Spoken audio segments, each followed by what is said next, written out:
Il y a des âmes que personne ne remarque. Pas de trophée, pas de lumière, pas d'applaudissements. Mais dans le monde invisible, leurs pas font trembler les ténèbres. Leur nom est chuchoté dans les couloirs célestes. Leur silence a plus de poids que 1000 discours. Ils ne sont pas célèbres, ils sont scellés. Ils ont connu le feu sans crier. Ils ont marché seuls, sans murmurer. Ils ont obéi quand l'obéissance coûtait tout. Et le ciel a inscrit leur nom. Peut-être que tu en fais partie. Peut-être que tu ne le sais même pas encore. Mais si tu regardes autour de toi et que tout semble te résister, si l'ombre te suit, si les attaques se répètent, si ton âme entend un appel que personne ne comprend, alors cette série n'est pas une vidéo, c'est un rappel de ton identité oubliée. Bienvenue parmi ceux que Dieu façonne dans le secret, ceux que l'enfer combat sans relâche, ceux que le ciel ne cessera jamais d'appeler par leur vrai nom. La porte, que personne ne voulait franchir, style contemplatif, doux, prophétique. Il y avait cette porte. Personne ne voulait la regarder. Elle était là pourtant, plantée entre les générations, dressée au milieu de ceux qui priaient sans comprendre pourquoi leurs prières restaient suspendues dans le silence. Une porte de bois ancien, craquelée par le temps, presque avalée par les ombres de ceux qui l'avaient s'enfuie. On disait qu'elle respirait, pas avec des poumons, mais avec les soupirs des ancêtres, les soupirs de ceux qui ont espéré sans jamais voir, de ceux qui ont lutté, crié, puis abandonné. Cette porte, elle portait les traces des mains hésitantes, des fronts appuyés contre elle en quête de force, des larmes séchées sans réponse. Et personne ne l'ouvrait. Certains prétendaient qu'elle cachait le vide. D'autres affirmaient qu'en la franchissant, on risquait d'oublier qui l'on était. Ils disaient « cette voie est trop étroite, trop exigeante ». Alors, les gens construisaient des chemins autour, des raccourcis, des échappatoires, des distractions déguisées en destinée. Mais toi, tu t'es arrêté. Et ce n'était pas parce que tu étais meilleur. Tu n'étais pas le plus fort. Tu tremblais, en vérité. Tu portais des cicatrices invisibles, des prières que personne n'avait entendues, des rêves qui s'étaient éteints dans le silence de nuits trop longues. Mais il y avait ce murmure. Pas un cri, pas une révélation bruyante, juste une voix, petite, sainte, presque fragile, qui disait « Et si c'était à toi d'entrer là où personne n'a osé aller? Et si c'était ton nom que j'avais appelé? Et si la douleur n'était qu'un passage vers la lumière? Et tu as posé ta main sur le bois rugueux. Tu as senti les battements d'un héritage oublié. Tu as senti le frisson de ceux qui t'avaient précédé. Tu as compris que tu ne marchais pas seul. Ce moment-là, il n'était pas spectaculaire. Il n'y avait pas de foule, pas de musique céleste. Mais il y avait Dieu, le Dieu silencieux des commencements, le Dieu discret qui appelle dans les déserts, le Dieu qui bâtit les rois dans les cavernes et non sur les trônes. Et tu as ouvert. Tu as vu des choses que les autres ne voient pas. Tu as pleuré, non pas de faiblesse, mais parce que ton âme reconnaissait enfin le lieu pour lequel elle avait été façonnée. Tu es entré dans la douleur, dans la solitude, dans les questions sans réponse, dans la nuit sans étoiles, mais aussi dans la vérité, dans l'authentique, dans ce lieu où le mensonge se brise et où l'ego se tait. Et maintenant, le monde invisible connaît ton nom, pas celui qu'on t'a donné, pas celui sur ton passeport, mais ton nom spirituel, celui que Dieu a inscrit dans sa mémoire, celui que le royaume des ténèbres redoute, parce que tu ne vis plus comme les autres, parce que tu as franchi la porte, Tu as accepté la coupe que d'autres ont refusée. Tu as porté le feu que d'autres ont laissé tomber. Tu es devenu l'écho vivant d'une promesse ancienne. Je t'ai formé, je t'ai racheté, je t'ai appelé par ton nom. Tu es à moi. Ésaïe 43. Et maintenant, chaque pas que tu fais, l'ennemi le redoute. Non parce que tu es puissant, mais parce que tu es obéissant. Obéissant à une voix que les autres n'entendent plus. Fidèle à une lumière que le monde a oubliée. Tu es la réponse aux prières de ceux qui ont pleuré sans voir la moisson. Tu es le fruit d'un combat ancestral. Tu n'étais pas censé réussir. Tu n'étais pas censé survivre. Mais tu as traversé, le feu que tu as accepté de traverser style. Intense, mystique, presque théâtral. Il t'avait averti, n'approche pas trop. Ce feu consume tout. Ce feu détruit ce que tu crois être. Mais toi, tu n'as pas reculé. Le feu n'était pas une simple épreuve, c'était une invitation, une convocation céleste, un appel codé dans les souffrances de ton enfance, dans les trahisons que tu as essuyées, dans les pertes que tu as pleurées en silence. Tu as dit oui, sans comprendre ce que cela coûterait, sans connaître les nuits sans sommeil, les regards qui s'éloignent, les murs qui se resserrent autour de toi alors même que tu priais pour t'en libérer. Le feu t'a pris, mais il ne t'a pas détruit, il t'a révélé. L'ennemi ne craint pas ceux qui parlent du feu, il craint ceux qui y ont marché. Il ne recule pas devant ceux qui brandissent des versets comme des slogans, mais il tremble devant celui ou celle dont le cœur a été brûlé, purifié, désossé par la flamme, et qui aima malgré tout. Souviens-toi. Souviens-toi de cette nuit où tu t'es dit « Je ne vais pas survivre ». Cette nuit où tes genoux ont fléchi sous le poids d'un chagrin qu'aucun mot ne pouvait porter. Cette nuit où tu as crié si fort que même les murs de ton âme ont résonné. Et pourtant, au milieu du feu, il y avait quelqu'un, pas un sauveur lointain, pas une figure mythique, mais la présence, silencieuse, sainte, inaltérable.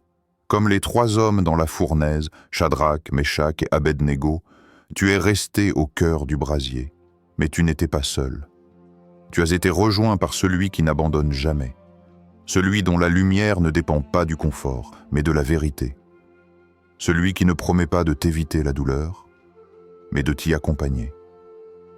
Même si je marche dans la vallée de l'ombre de la mort, je ne crains aucun mal, car tu es avec moi.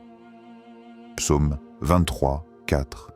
Et ce feu, il a consumé ce qui n'était pas éternel. Il a consumé ton orgueil, tes illusions, tes attentes mondaines. Il a laissé à nu ton essence, ta vérité, ta foi.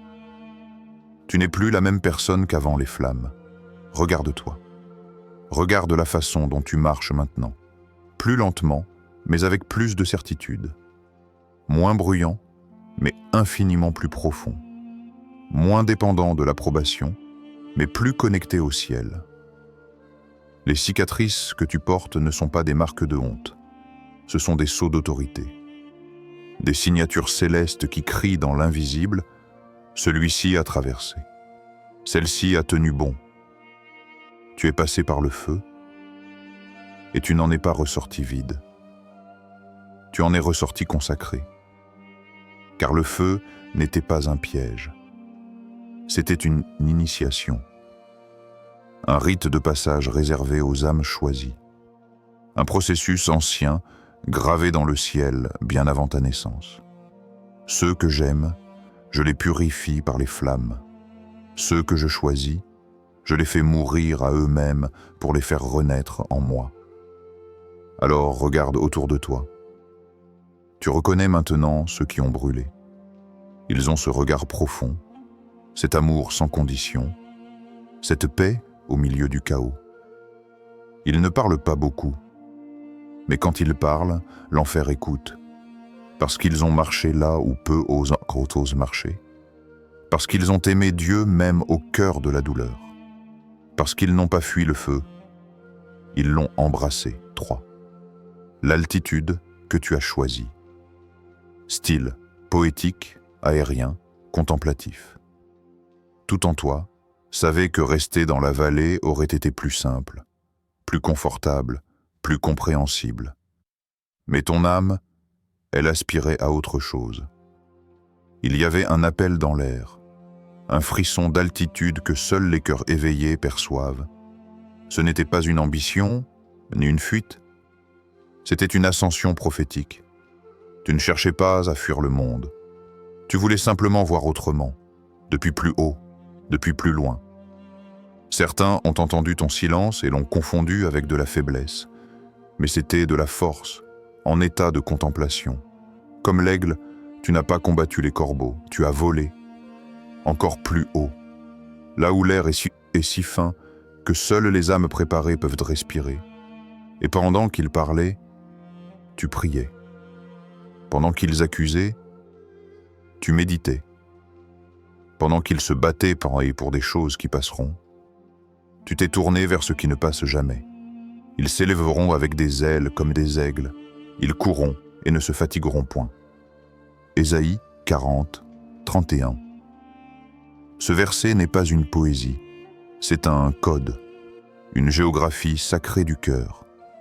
Ceux qui montent, non avec orgueil, mais avec humilité, découvrent un paysage intérieur que les regards terrestres ne peuvent comprendre. Là-haut, les bruits s'éteignent. Les blessures semblent petites vues d'en haut. Les accusations deviennent des murmures lointains. Les urgences du monde ne sont plus des priorités. Tu es devenu un guetteur des cieux, un veilleur silencieux, un cœur suspendu entre deux mondes. Et c'est pour cela que l'ennemi te craint maintenant, parce qu'il ne sait plus comment t'atteindre. Tes pensées sont trop hautes, ta paix est trop profonde. Ton regard est fixé sur l'éternité. Même les ombres, en te poursuivant, finissent par se perdre. Car tu ne restes jamais là où l'obscurité t'attend. Il y a des choses que tu ne peux comprendre qu'en altitude, des vérités que seuls les sommets révèlent. Et chaque fois que ton cœur est monté, tu as laissé quelque chose derrière toi. Une offense, un poids, une illusion. C'est cela, le vol spirituel. Ce n'est pas l'élévation du corps, c'est l'allègement de l'âme. Tu n'as pas fui, tu t'es libéré. Et dans cette liberté, tu es devenu dangereux.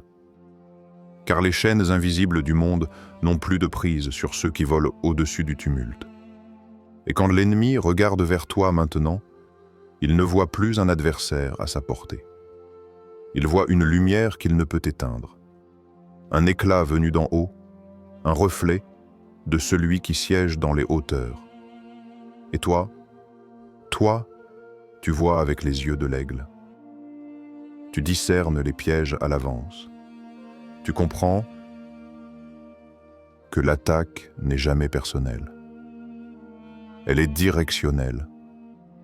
Elle te vise non pour ce que tu es maintenant, mais pour ce que tu es en train de devenir. Tu as choisi la hauteur, l'auteur, et dans cette altitude, tu as trouvé la clarté. 4. L'héritage que tu protèges. Style, solennel, ancestral, hérité. Ce que tu portes ne t'appartient pas entièrement. Il y a dans ton souffle l'écho de ceux qui n'ont jamais pu parler.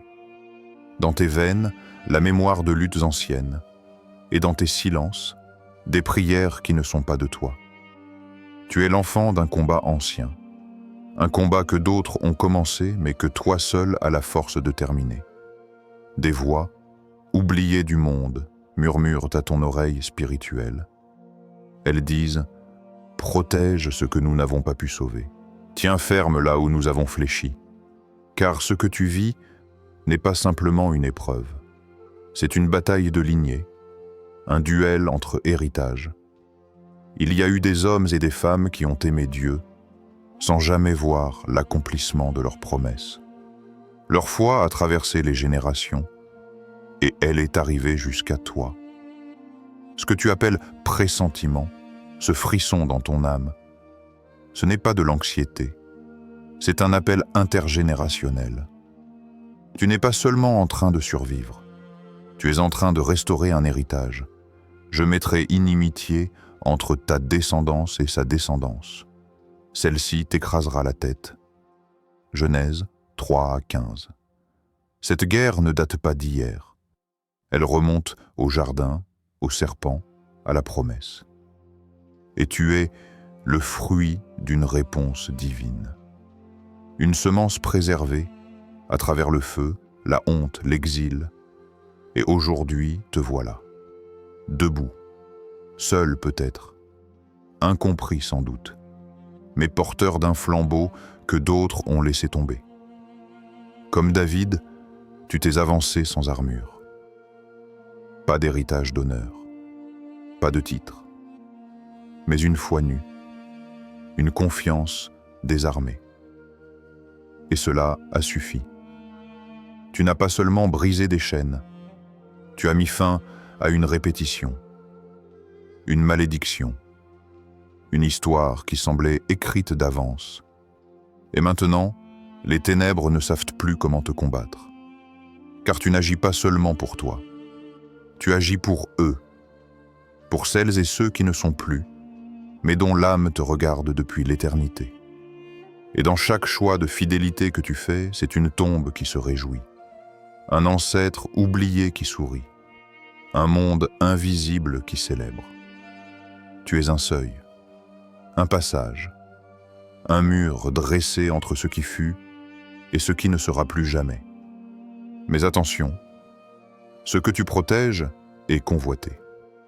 Le royaume des ténèbres sait ce que tu as en toi. Il connaît le prix de ton silence, de ton refus, de ta discipline.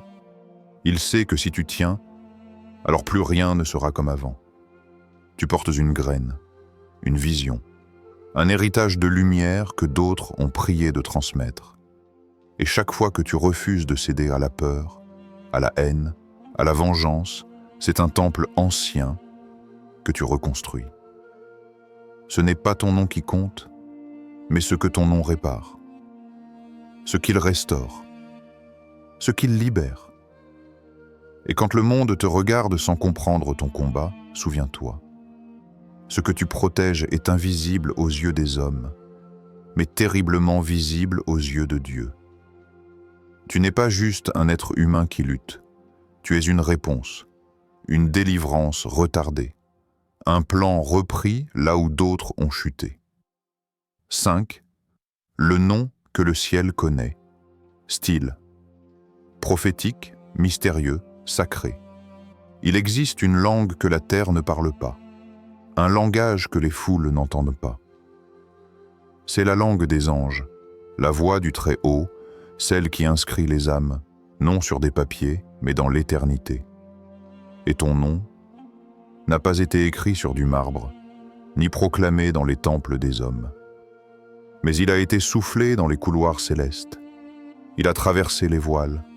Il a été prononcé dans le silence du trône. Il a été reconnu, non par les hommes, mais par celui qui voit l'invisible. Tu n'as pas cherché la lumière. C'est elle qui t'a trouvé.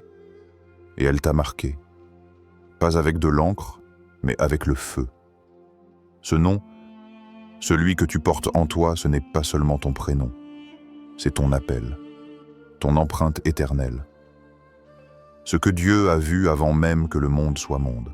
Et maintenant, dans le royaume spirituel, quand ton pas effleure le sol, les ombres frémissant, comme il est écrit, Jésus, je connais, et Paul, je sais qui c'est. Acte 19, 15. Ils savent aussi qui tu es, non parce que tu as conquis des foules, mais parce que tu as refusé de trahir ton âme. Tu as gardé ton cœur pur quand tout voulait le souiller. Tu as choisi de te taire quand la colère criait. Tu as pardonné alors que la justice humaine exigeait le contraire.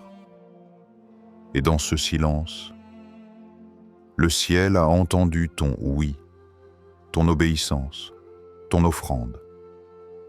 Car dans le royaume céleste, chaque acte invisible construit un nom indestructible. Les étoiles ne brillent pas parce qu'elles sont vues. Elles brillent parce qu'elles existent, même dans les nuits où personne ne lève les yeux. Ceux qui auront été intelligents brilleront comme la splendeur du ciel. Et ceux qui auront enseigné la justice aux multitudes, comme les étoiles, à toujours et à perpétuité. Daniel Dudugui Troye, ton nom brille là-haut, non parce que tu as fait du bruit, mais parce que tu as fait le bien en secret. Tu as enseigné par ton exemple, tu as aimé en silence, tu as persévéré quand tout en toi voulait t'abandonner. Et cette trace-là, aucun homme ne peut l'effacer, ni les démons, ni le doute, ni même la mort. Ton nom est connu dans l'invisible. Et c'est là que tout commence. Lorsque les anges se tiennent devant le Très-Haut, il y a des noms qui reviennent souvent. Ceux qui ont été fidèles dans les petites choses. Ceux qui ont choisi la lumière même quand elle ne les arrangeait pas. Et tu fais partie de cette lignée. Pas par mérite, mais par choix sacré. Tu as été trouvé digne. Ne t'étonne pas si certains te rejettent, s'ils ne comprennent pas ton chemin. Ils ne lisent pas le livre où ton nom est écrit. Et lorsque les ténèbres murmurent ton identité, ce n'est pas une menace. C'est un trophée spirituel, une preuve que ta lumière dérange. Tu n'es plus un pion. Tu es un nom qui pèse, un nom que le ciel reconnaît et que l'enfer ne peut plus ignorer.